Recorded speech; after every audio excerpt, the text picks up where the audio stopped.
রাত যেন না বৃথা কাটে, প্রিয়তম হে।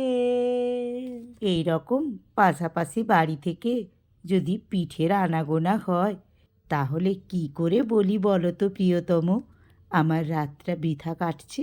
না না, এক্কেবারেই নয় গো প্রিয় বান্ধবীরা। আমার আশেপাশে বোনেরা, বান্ধবীরা সবাই মিলে আমাকে রাঙিয়ে রেখেছে প্রতিটা দিন, প্রতিটা রাত। তোমরা এই পিঠেগুলো দেখে বুঝতেই পারছো আজ আমার বাড়িতে কত পিঠে হয়েছে। হ্যাঁ, 3 দিন ধরেই আমার বাড়িতে পিঠে আসছে।